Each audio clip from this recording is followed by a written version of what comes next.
2025 সালের মাধ্যমিক school certificate ও সমমানের পরীক্ষা 10 এপ্রিল বৃহস্পতিবার থেকে সারা দেশের মতো রংপুরে একযোগে শুরু হয়েছে। প্রথম দিন সকাল 10টায় এই পরীক্ষা শুরু হয়ে দুপুর 1টায় শেষ হয়।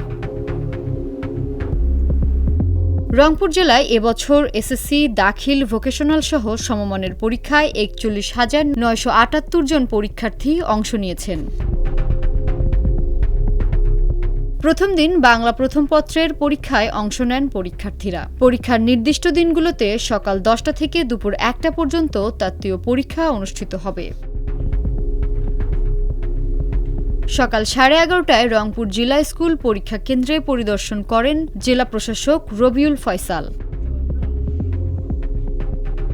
এ সময় জেলা প্রশাসক বলেন, সুষ্ঠু, সুন্দর ও নকলমুক্ত পরিবেশে পরীক্ষা অনুষ্ঠানের লক্ষ্যে এর মধ্যে কোচিং সেন্টার বন্ধ রাখা, প্রশ্ন ফাঁস, গুজব ঠেকাতে শাস্তিমূলক ব্যবস্থার হুঁশিয়ারি সহ সকল ধরনের ব্যবস্থা গ্রহণ করা হয়েছে। শুরু হয়েছে সারা বাংলাদেশ ব্যাপী এবং সেটারই একটা পার্টে আমাদের রংপুর জেলাতেও সমগ্র জেলায় এই পরীক্ষাটা অনুষ্ঠিত হচ্ছে। এখন পর্যন্ত খুবই সুষ্ঠুভাবে এবং সুন্দরভাবে পরীক্ষা অনুষ্ঠিত হচ্ছে এবং আমাদের সকল কেন্দ্র সচিব সহ যারা কক্ষ পরিদর্শক রয়েছেন তাদের সকলকে নিয়ে আমরা মিটিং করেছি। এখন পর্যন্ত আমাদের কোনো জায়গা থেকে কোনো ধরনের কোনো নেগেটিভ বা খারাপ কোনো খবর আসেনি। ইনশাল্লাহ আসবেও না। আমরা খুব সুষ্ঠুভাবে সুন্দরভাবে পরীক্ষা অনুষ্ঠান করতে পারবো এই আশাবাদ ব্যক্ত করছি।